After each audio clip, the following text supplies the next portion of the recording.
बिस्मिल्लाहिर्रहमानिर्रहीम। Dear students, अस्सलाम वालेकुम। मैं उम्मीद करता हूं कि आप सब खैरियत से होंगे। आज के हम इस लेक्चर में एक और कैश फ्लो स्टेटमेंट प्रिपेयर करेंगे और अपने कॉन्सेप्ट्स को मजीद एनहेंस करेंगे। डियर स्टूडेंट्स, जैसा कि आप सब जानते हैं कि कैश फ्लो स्टेटमेंट प्रिपेयर करने के लिए हमें क्या इन्फॉर्मेशन गिवन होती है। जैसा कि डियर स्टूडेंट्स, मैंने आपको बताया कि दो फाइनेंशियल पोजीशन 2 ईयर्स की फाइनेंशियल पोजीशन स्टेटमेंट्स हमें गिवन होती है, यानी एक उस ईयर की फाइनेंशियल पोजीशन स्टेटमेंट हमें गिवन होगी, यानी जिस साल का हम कैश फ्लो स्टेटमेंट प्रिपेयर करेंगे, और एक उससे पीछे वाले ईयर्स की हमें फाइनेंशियल पोजीशन स्टेटमेंट गिवन होती है। ठीक है, यहाँ पर जैसे कि 2007 की फाइनेंशियल पोजीशन स्टेटमेंट गिवन है, यानी 2007 का डाटा हमें गिवन है, और यहाँ पर लास्ट ईयर यानी 2008 की फाइनेंशियल पोजीशन का डाटा भी हमें गिवन है। और एक हमें यानी लास्ट ईयर की इनकम स्टेटमेंट भी हमें गिवन होती है, यानी 2008 की हमें इनकम स्टेटमेंट भी यहाँ पर नीचे गिवन है। ठीक है, अब इसी की मदद से, इस इंफॉर्मेशन की मदद से हम कैश फ्लो स्टेटमेंट प्रिपेयर करेंगे। ठीक है डियर स्टूडेंट्स, कुछ नीचे ट्रांजेक्शन्स भी हमें गिवन है, यानी इन ट्रांजेक्शन्स को भी हम यूज़ करेंगे, यानी जहाँ पर इनका इस्तेमाल हमें करना है, यानी जैसा कि डिविडेंड पेड हमें गिवन है तो ये डिविडेंड माइनस करेंगे हम फाइनेंसिंग एक्टिविटीज़ में। ठीक है, और डियर स्टूडेंट्स, यानी तमाम ट्रांजेक्शन जो भी गिवन है उन्हें हम एडजस्ट करेंगे। ठीक है, नीचे डियर स्टूडेंट्स रिक्वायर्ड में हमें क्या है, prepare a statement of cash flow for the Trefold for the year ended 31 March 2008। ठीक है, इन अकॉर्डेंस विद IAS 7। ठीक है, यानी इंटरनेशनल अकाउंटिंग स्टैंडर्ड 7 को यूज करते हुए हम कैश फ्लो स्टेटमेंट प्रिपेयर करेंगे। यूजिंग द इनडायरेक्ट मेथड, हमने इनडायरेक्ट मेथड को इस्तेमाल करते हुए कैश फ्लो स्टेटमेंट प्रिपेयर करनी है। डियर स्टूडेंट, जैसे कि हम कैश फ्लो स्टेटमेंट जब भी प्रिपेयर करते हैं तो कैश फ्लो स्टेटमेंट का फॉर्मेट क्या है, फर्स्ट हम ऑर्गेनाइजेशन का नेम लिखेंगे, उसके बाद स्टेटमेंट ऑफ कैश फ्लो, और उसके बाद जिस पीरियड के लिए हम कैश फ्लो स्टेटमेंट प्रिपेयर करेंगे वो यहाँ पर हम मेंशन करेंगे। ठीक है डियर स्टूडेंट्स, अब कैश फ्लो स्टेटमेंट में हम 3 एक्टिविटीज का बैलेंस देखते हैं, यानी ऑपरेटिंग एक्टिविटीज और इन्वेस्टिंग एक्टिविटीज और फाइनेंसिंग एक्टिविटीज। फर्स्ट यहाँ पर हम ऑपरेटिंग एक्टिविटी का बैलेंस मेंटेन करेंगे। फर्स्ट यहाँ पर हम cash flow from operating activities find करेंगे। तो dear students, cash flow from operating activity हम कहाँ से स्टार्ट करते हैं, प्रॉफिट बिफोर टैक्स, जो कि हमें इनकम स्टेटमेंट में गिवन हो। डियर स्टूडेंट्स, यहाँ पर जैसे कि हमें इनकम स्टेटमेंट में प्रॉफिट बिफोर टैक्सेशन हमें क्या वैल्यू गिवन है, यहाँ पर जैसे कि प्रॉफिट बिफोर टैक्स हमारे पास 4899। ठीक है, 4899 का फिगर हमारे पास गिवन है प्रॉफिट बिफोर टैक्सेशन, यानी यहाँ से हम कैश फ्लो स्टेटमेंट को प्रिपेयर करना स्टार्ट करेंगे। ठीक है, तो यहाँ पर डियर स्टूडेंट्स हमने प्रॉफिट बिफोर टैक्सेशन क्या मेंशन किया है, 4899। ठीक है, जो कि हमें इनकम स्टेटमेंट में गिवन है। डियर स्टूडेंट्स, उसके बाद कुछ एडजस्टमेंट करेंगे। फर्स्ट एडजस्टमेंट क्या है, डेप्रिसिएशन एक्सपेंस की एडजस्टमेंट करेंगे। डियर स्टूडेंट्स, डेप्रिसिएशन एक्सपेंस की जो भी अमाउंट हमें गिवन होगी उसे हम ऐड कर देंगे। डियर स्टूडेंट्स, यहाँ पे जैसा कि इनकम स्टेटमेंट में हमें नीचे ट्रांजेक्शन्स में डेप्रिसिएशन के अमाउंट गिवन है, वो क्या है डियर स्टूडेंट्स, यहाँ पर जैसा कि थर्ड ट्रांजेक्शन क्या है, total depreciation for the year was 2487,000। ठीक है, यानी ये 000 का हम राउंड कर देंगे, क्योंकि डियर स्टूडेंट्स उन्होंने ऊपर तमाम वैल्यूज़ को 30 से राउंड किया हुआ है। ठीक है, यहाँ नीचे ट्रांजेक्शन में जो भी वैल्यूज़ गिवन है उन्हें भी हम 30 से राउंड कर देंगे। तो हम वहाँ पर डियर स्टूडेंट्स डेप्रिसिएशन एक्सपेंस की अमाउंट किस अमाउंट से चार्ज करेंगे, यानी किस अमाउंट से रिकॉर्ड करेंगे, 2487। डियर स्टूडेंट्स, याद रहे कि इनकम स्टेटमेंट में जो ट्रांजेक्शन लेस करते हैं वो उन्हें वापस यहाँ पे ऐड करते हैं। ठीक है, यानी ऑपोजिट काम करते हैं हम इनकम स्टेटमेंट के। ठीक है, जो भी ट्रांजेक्शन यहाँ पे एडजस्ट करनी है हमें, वो हम इनकम स्टेटमेंट के ऑपोजिट एडजस्ट करेंगे। उसके बाद फाइनेंस कॉस्ट जो भी हमें गिवन हो उसे भी हम ऐड बैक कर देंगे। ठीक है dear students, finance cost operating activities का पार्ट नहीं है, इसे लास्ट में हम माइनस कर देंगे। डियर स्टूडेंट्स, यहाँ पर हम कैश फ्लो को चेक करने के लिए यहाँ पर ये ऐड करते हैं। ठीक है, इसे लास्ट में हम माइनस कर देंगे वापस। ठीक है, फाइनेंस कॉस्ट की जगह डियर स्टूडेंट्स इंटरेस्ट पेबल लिखा हो तो एक ही बात है। ठीक है, उसके बाद डियर स्टूडेंट्स इंटरेस्ट रिसीव्ड, अब अगर हमने कोई इंटरेस्ट रिसीव्ड किया है तो उसे हम लेस कर देंगे। ठीक है डियर स्टूडेंट्स, इंटरेस्ट रिसीव्ड हम करते हैं तो इस ट्रांजैक्शन की किस तरह से हम एडजस्टमेंट करते हैं इनकम स्टेटमेंट में, इसे हम वहाँ पे ऐड करते हैं। तो कैश फ्लो में हम इसका ऑपोजिट यानी ऑपोजिट ट्रीटमेंट करेंगे, यानी इस वैल्यू को हम माइनस कर देंगे। इंटरेस्ट रिसीव्ड की जगह हमें इन्वेस्टमेंट इनकम लिखा हो, दोनों सेम थिंग्स हैं। ठीक है, उसके बाद डियर स्टूडेंट्स, यहाँ पर हम अगर गेन ऑन डिस्पोजल, हमने कोई गेन ऑन डिस्पोजल किया हो, यानी कोई प्रॉफिट अर्न किया हो किसी डिस्पोजल पर, नॉन करंट एसेट को सेल किया हो, तो हम उसे यहाँ पर लेस कर देंगे। जैसे कि लास्ट ट्रांजैक्शन क्या है, during the year the company sold equipment for 766,000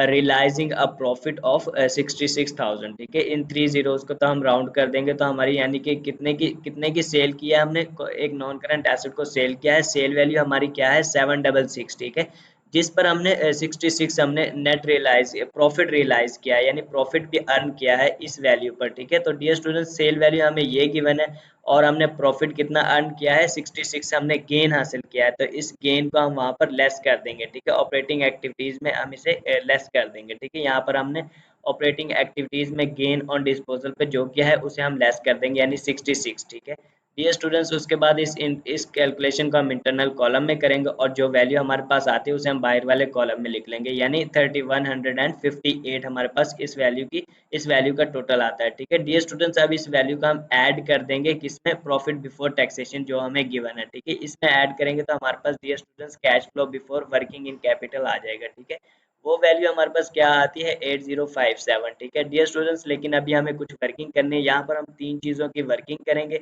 increase inventory और डियर स्टूडेंट्स ट्रेड रिसीवेबल्स की एडजस्टमेंट करेंगे, उसके बाद ट्रेड पेएबल्स की एडजस्टमेंट करेंगे। डियर स्टूडेंट्स, याद रहे अगर इन्वेंट्री की वैल्यू इंक्रीज हो तो हम इन्वेंट्री यानी दोनों वैल्यूज के दरमियान डिफरेंस लेके इन्वेंट्री की उस वैल्यू को माइनस कर देते हैं। ठीक है, और अगर ट्रेड रिसीवेबल्स की वैल्यू भी इंक्रीज हो तो हम दोनों वैल्यूज का डिफरेंस लेते हैं और उसे माइनस कर देते हैं। लेकिन अगर डिक्रीज हो रिसीवेबल्स की वैल्यू तो हम ऑपोजिट ट्रीटमेंट करेंगे, यानी ऐड कर देंगे इन दोनों वैल्यूज का डिफरेंस। यहाँ पर डियर स्टूडेंट, जैसा कि करंट एसेट में हमें इन्वेंट्रीज की वैल्यू गिवन है। ठीक है, इन्वेंट्री की वैल्यू करंट एसेट में गिवन है। अब डियर स्टूडेंट 2008 में इन्वेंट्री की वैल्यू क्या है, हमारे पास 16,503। ठीक है, और 2007 में हमारे पास क्या है, इन्वेंट्री की वैल्यू 14,563। ठीक है, अब जैसे कि डियर स्टूडेंट्स लास्ट ईयर में हमारी इन्वेंट्री की वैल्यू इंक्रीज हुई है। ठीक है, अगर इन्वेंट्री की वैल्यू इंक्रीज हो तो हम इन दोनों सालों का डिफरेंस लेके उस वैल्यू को माइनस कर देते हैं। ठीक है, जैसे कि यहाँ पर डियर स्टूडेंट्स हमने ऐसा ही किया है, इन दोनों वैल्यूज का हमने डिफरेंस लिया है, यानी दोनों ईयर्स का डिफरेंस लिया है और जो हमारे पास वैल्यू आई है उसे हमने माइनस कर दिया। ठीक है, और उस वैल्यू को यहाँ पर ऐड कर देंगे। ठीक है डियर स्टूडेंट्स, यहाँ पर जैसे कि ऐसा ही हुआ है कि ट्रेड रिसीवेबल्स की अमाउंट हमारी यानी लास्ट ईयर 2008 में कितनी है, 6214। ठीक है, तो और लेकिन पिछले ईयर 2007 में हमारे ट्रेड रिसीवेबल्स की वैल्यू ज़्यादा थी, 8664। ठीक है, तो डियर स्टूडेंट्स यानी हमारे रिसीवेबल्स इस साल डिक्रीज हुए हैं, यानी कम हुए हैं, तो हम इन दोनों वैल्यूज का हम डिफरेंस लेंगे और उस वैल्यू को हम यहाँ पे ऐड कर देंगे। ठीक है, यानी यहाँ पर हम इन दोनों वैल्यूज का डिफरेंस लेंगे और डियर स्टूडेंट्स डिफरेंस लेने के बाद जो वैल्यू हमारे पास आएगी उसे हम ऐड कर देंगे। डियर स्टूडेंट्स, उसके बाद ट्रेड पेबल्स का ट्रीटमेंट अब किस तरह करते हैं। डियर स्टूडेंट, ट्रेड पेबल्स इन दोनों के ऑपोजिट काम करता है। ठीक है, यानी ट्रेड पेबल्स अगर लास्ट ईयर में हमारे इंक्रीज हुए हो तो हम उसे यहाँ पर ऐड कर देते हैं। ठीक है, और अगर डिक्रीज हुए हो तो हम यहाँ पर लेस कर देते हैं। ठीक है, यहाँ पर जैसे कि डियर स्टूडेंट्स ट्रेड पेबल्स की अमाउंट हमारे पास यहाँ पे जैसे कि करंट लाइबिलिटीज में गिवन है, यहाँ पर ट्रेड पेबल्स हमारे पास यानी लास्ट ईयर 2008 में कितने हैं, 9505, और पिछले ईयर 2007 में हमारे ट्रेड पेबल्स की वैल्यू क्या है, 8951। ठीक है, यानी पिछले ईयर हमारे ट्रेड पेबल्स कम थे, इस दफा हमारे ट्रेड पेबल्स इंक्रीज हुए हैं। डियर स्टूडेंट्स, अगर ट्रेड पेबल्स इंक्रीज हो तो हम इन दोनों वैल्यूज का डिफरेंस लेके उस वैल्यू को ऐड कर देते हैं। ठीक है, तो यहाँ पर हम इन दोनों वैल्यूज का डिफरेंस लेंगे और यहाँ पर ऐड कर देंगे। यहाँ पर जैसे कि हमारे पास डिफरेंस हमने इन दोनों वैल्यूज का लिया तो क्या वैल्यू आई, 554। ठीक है, और उसे हम ऐड कर देंगे क्योंकि इस साल हमारे यानी लास्ट ईयर इंक्रीज हुए हैं ट्रेड पेबल्स। ठीक है डियर स्टूडेंट्स, अब बेसिक चीज यहाँ पर हम इंफॉर्मेशन को अंडरस्टैंड कर लेते हैं कि हम इन्हें क्यों इंक्रीज होने के बेस पर ऐड करते हैं या फिर लेस करते हैं। डियर स्टूडेंट्स, अगर इन्वेंट्री हमारी इंक्रीज होगी तो अब हम कैश आउटफ्लो करेंगे, यानी कैश पे करेंगे और इन्वेंट्री को परचेज करेंगे, तभी हमारी इन्वेंट्री इंक्रीज होगी। ठीक है, तो कैश आउटफ्लो होगा, इसलिए हम इन दोनों वैल्यूज का डिफरेंस लेके यहाँ पे माइनस कर देंगे। डियर स्टूडेंट्स, हर वो ट्रांजैक्शन जिसकी वजह से हमारा कैश आउटफ्लो होगा उसे हम यहाँ पे माइनस करेंगे और हर वो ट्रांजैक्शन जिसकी वजह से हमारा कैश इनफ्लो होगा यानी हमारे बिजनेस में इंक्रीज होगा कैश, उसका हम ऐड कर देंगे। डियर स्टूडेंट्स, उसके बाद इन तीनों वैल्यूज का हम टोटल कैलकुलेट करेंगे जो कि हमारे पास क्या आता है, 1064। ठीक है डियर स्टूडेंट्स, अब इस वैल्यू का हम इसमें ऐड कर देंगे जो कि हमने cash flow before working in capital find किया है। ठीक है, तो हमारे पास क्या वैल्यू आएगी dear students, cash flow generated from the operating activities 9121। ठीक है डियर स्टूडेंट्स, अब हमने cash flow generated from operating activities find कर लिया है। डियर स्टूडेंट्स, अब यहाँ पर हमने जो कि दो चीजें एडजस्ट किए हैं, जो कि दोनों चीज़ें ऑपरेटिंग एक्टिविटीज़ का पार्ट नहीं है, उन्हें रिवर्स कर देंगे। ठीक है, उनका जो ट्रीटमेंट है वही रिवर्स कर देंगे। यहाँ पर जैसे कि फाइनेंस कॉस्ट को हमने ऐड किया था, तो फाइनेंस कॉस्ट को हम यहाँ पर लेस कर देंगे वापस। ठीक है, 794। ठीक है, इसी तरह इंटरेस्ट रिसीव्ड को हमने यहाँ पे माइनस किया है, तो इंटरेस्ट रिसीव्ड को हम वापस ऐड कर देंगे। डियर स्टूडेंट्स, उसके बाद हम एक और ट्रांजेक्शन्स को एडजस्ट करेंगे। यहाँ पर टैक्स पेड, अब टैक्स पेड जितनी भी हम अमाउंट पे करेंगे टैक्स की, वो यहाँ से माइनस कर देंगे। डियर स्टूडेंट्स, अब इस अमाउंट को हमें कैलकुलेट करने के लिए थोड़ी सी वर्किंग करनी पड़ती है, यानी टी अकाउंट हमें प्रिपेयर करना। डियर स्टूडेंट्स, इसके लिए अब हमें टी अकाउंट प्रिपेयर करना पड़ेगा। ठीक है, टैक्स पेड का हम टी अकाउंट प्रिपेयर करेंगे। डियर स्टूडेंट्स, याद रहे कि टैक्स पेड का ओपनिंग बैलेंस हमेशा हम क्रेडिट साइड पे लिखेंगे, जो कि हमें फाइनेंशियल पोजीशन स्टेटमेंट में गिवन होगा, यानी 2007 की फाइनेंशियल पोजीशन में जो भी बैलेंस गिवन होगा वो हमारा ओपनिंग बैलेंस कहलाएगा। ठीक है, इसी तरह फिर क्लोजिंग बैलेंस हमेशा डेबिट साइड पे लिखते हैं। ठीक है, टैक्स पेड का क्लोजिंग बैलेंस हमेशा डेबिट साइड पे लिखते हैं। ये भी हमें फाइनेंशियल पोजीशन स्टेटमेंट में गिवन होगा, यानी जो 2008 की फाइनेंशियल पोजीशन स्टेटमेंट है उसका बैलेंस जो भी होगा वो हमारा क्लोजिंग बैलेंस कहलाएगा। ठीक है डियर स्टूडेंट्स, उसके बाद एक और ट्रांजेक्शन यहाँ पे एडजस्ट करेंगे क्रेडिट साइड पे, जो कि हमें इनकम स्टेटमेंट में बैलेंस गिवन होगा टैक्सेशन का, उसे हम यहाँ पे क्रेडिट साइड पे लिख लेंगे। ठीक है, उसके बाद डियर स्टूडेंट्स, इन दोनों साइड्स को हम इक्वल करेंगे और बैलेंस कैरी डाउन ले लेंगे, यानी जो साइड हमारी स्मॉल होगी, जो साइड हमारी छोटी होगी, उस तरफ हम बैलेंस कैरी डाउन ले लेंगे और उसी बैलेंस कैरी डाउन को हम उठाकर वहां पर ऑपरेटिंग एक्टिविटीज में चार्ज कर देंगे टैक्स पेड के नाम से। ठीक है, यहाँ पर जैसे कि हमने बैलेंस कैरी डाउन कितना लिया है इन दोनों साइड्स को इक्वल करने के लिए 1665 को ही हम ऑपरेटिंग एक्टिविटीज में ले जाएंगे। डियर स्टूडेंट्स, यहाँ पे जैसा कि 1665 को हमने ऑपरेटिंग एक्टिविटीज में चार्ज कर दिया टैक्स पेड, जो कि हमने फाइंड किया है। ठीक है डियर स्टूडेंट्स, अब इस कैलकुलेशन को हम इंटरनल कॉलम में करेंगे, जो भी हमारे पास आंसर आएगा उसे हम बाहर वाले कॉलम में लिख लेंगे। यहाँ पे हमारे पास माइनस में वैल्यू आती है 2402। ठीक है, इसको अब हम ऐड कर देंगे इस वैल्यू में, cash flow generated from operating activities. ठीक है, तो डियर स्टूडेंट्स, इस तरह हम cash flow from operating activities calculate कर लेंगे। ठीक है डियर स्टूडेंट्स, उसके बाद हमें दो एक्टिविटीज का और बैलेंस देखना है, इन्वेस्टिंग एक्टिविटीज और फाइनेंसिंग एक्टिविटीज।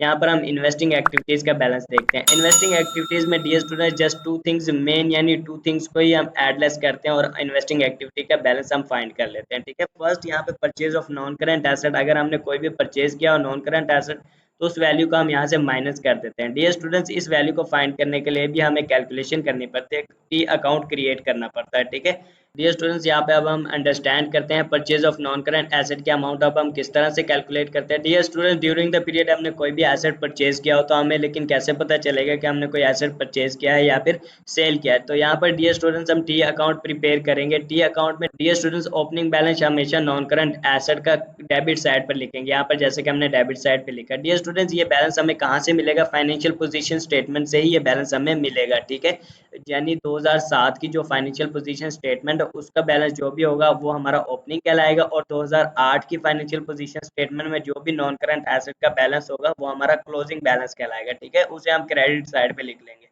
यहाँ पर जैसे कि हमने क्रेडिट साइड पे लिख लिया डियर स्टूडेंट्स, और डेप्रिसिएशन एक्सपेंस हम जो भी चार्ज करेंगे वो हम क्रेडिट साइड पे लिखेंगे। यहाँ पर जैसे कि डियर स्टूडेंट्स अब हम देख लेते हैं इनकम स्टेटमेंट में हमें डेप्रिसिएशन भी अमाउंट भी गिवन है। डियर स्टूडेंट, फर्स्ट यहाँ पर हम नॉन करंट एसेट का ओपनिंग बैलेंस देखते हैं और क्लोजिंग बैलेंस देखते हैं। डियर स्टूडेंट्स, याद रहे कि नेट बुक वैल्यू का हमने वहाँ पे रिकॉर्ड करना है। ठीक है, यहाँ पर जैसे कि नॉन करंट एसेट की कॉस्ट गिवन है, उसके बाद एक्युमुलेटेड डेप्रिसिएशन उन्होंने माइनस किया हुआ है, और उसके बाद नेट वैल्यू कैलकुलेट किया है। तो इस नेट बुक वैल्यू को ही हम डियर स्टूडेंट्स वहाँ पर चार्ज करेंगे टी अकाउंट में। ओपनिंग बैलेंस हमारा 2007 का जो बैलेंस है वो ओपनिंग बैलेंस है नॉन करंट एसेट का, और जो 2008 का बैलेंस है यानी 2008 का जो बैलेंस है वो हमारा क्लोजिंग बैलेंस है। ठीक है, नॉन करंट एसेट का। ठीक है, यहाँ पर जैसे कि डेप्रिसिएशन एक्सपेंस हमने क्या चार्ज किया है ड्यूरिंग द पीरियड 2487। ठीक है, यानी 30 को हम राउंड कर देंगे तो हमारे पास क्या वैल्यू बचती है 2487। ठीक है, इसे हम चार्ज कर लेंगे टी अकाउंट में। ठीक है, लेजर अकाउंट में हम इसे चार्ज करेंगे क्रेडिट साइड पे। डियर स्टूडेंट्स, उसके बाद अगर हमने कोई भी एसेट डिस्पोज किया है यानी सेल आउट किया है तो वो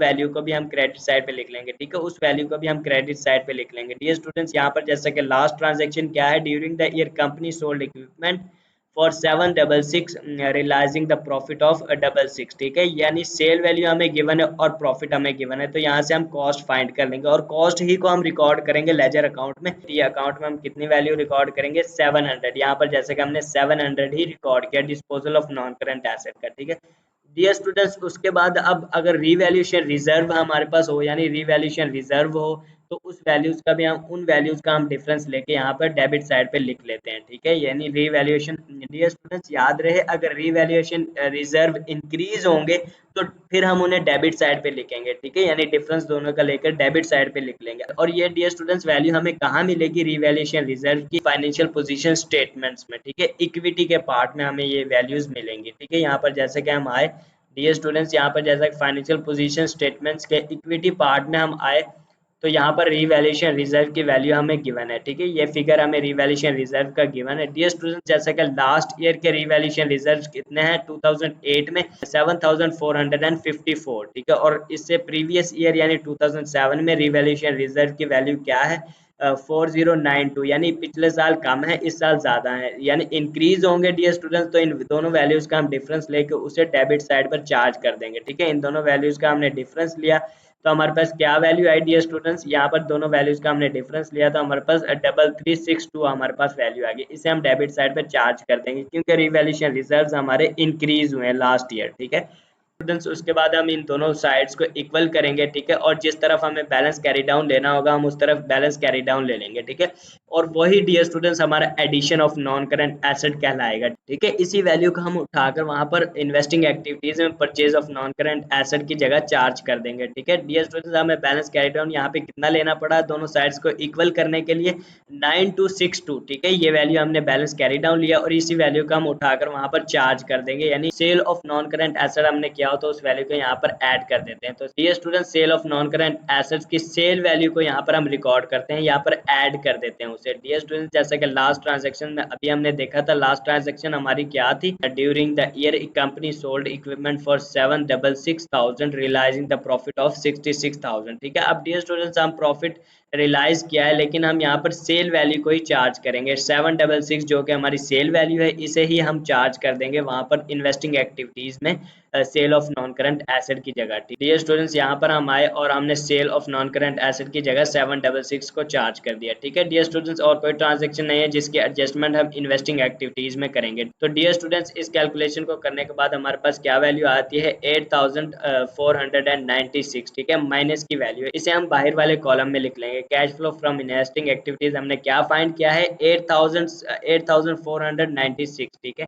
डियर स्टूडेंट्स। उसके बाद हम cash flow from financing activities देखेंगे। फाइनेंसिंग एक्टिविटीज में फर्स्ट हम ऑर्डिनरी शेयर कैपिटल की वैल्यूज जो भी हमें गिवन हो दोनों सालों की उनके दरमियान जो डिफरेंस हम लेंगे उनके दरमियान हम डिफरेंस लेके ऐड कर देंगे यहाँ पर। ये वैल्यू भी हमें डियर स्टूडेंट्स कहाँ से मिलेंगी, फाइनेंशियल पोजीशन स्टेटमेंट्स के इक्विटी पार्ट में, ठीक है। यहाँ पर जैसा कि ऑर्डिनरी शेयर्स कैपिटल हमें गिवन है यानी दोनों सालों का हम डिफरेंस लेंगे और जो वैल्यू हमारे पास आएगी उसे वहां पर हम ऐड कर देंगे, ठीक है डियर स्टूडेंट्स। यहाँ पर जैसे कि हमने दोनों सालों का डिफरेंस लिया और 4000 की वैल्यू हमारे पास आई है तो इसका हम ऐड कर देंगे। उसके बाद डियर स्टूडेंट्स शेयर प्रीमियम के भी इसी तरह हम दोनों सालों का डिफरेंस लेंगे और जो वैल्यू आएगी उसे हम यहाँ पे ऐड कर देंगे, ठीक है डियर स्टूडेंट्स। उसके बाद loan note redemption, loan note redemption of dear students हम ये वैल्यू किस तरह से फाइंड करेंगे, एज इट इज सेम तरीका, यानी दोनों सालों का हम लॉन नोट रिडम्पशन यानी जो लोन नोट हम पे कर रहे हैं यहाँ पर नॉन करंट लाइबिलिटीज में हमें ये वैल्यू गिवन है 9% लोन नोट्स, ये वैल्यू हम पे करें इन दोनों सालों का हम डिफरेंस ले लेंगे, ठीक है। और जो वैल्यू आएगी उसे हम माइनस कर देंगे। अब हम यहाँ पर आए, हमने इन दोनों वैल्यूज का डिफरेंस लिया और जो वैल्यू है उसे हम डिडक्ट कर देंगे लोन नोट के नाम से, ठीक है डियर स्टूडेंट। उसके बाद डिविडेंड अगर हम कोई पेड कर रहे हैं ड्यूरिंग द पीरियड तो उस वैल्यू का भी हम यहाँ से माइनस कर देंगे। डियर स्टूडेंट्स यहाँ पे जैसा कि ट्रांजेक्शन में dividend paid during the year वर 1540, ठीक है। तो इस वैल्यू का हम वहां से माइनस कर देंगे, ठीक है। यहाँ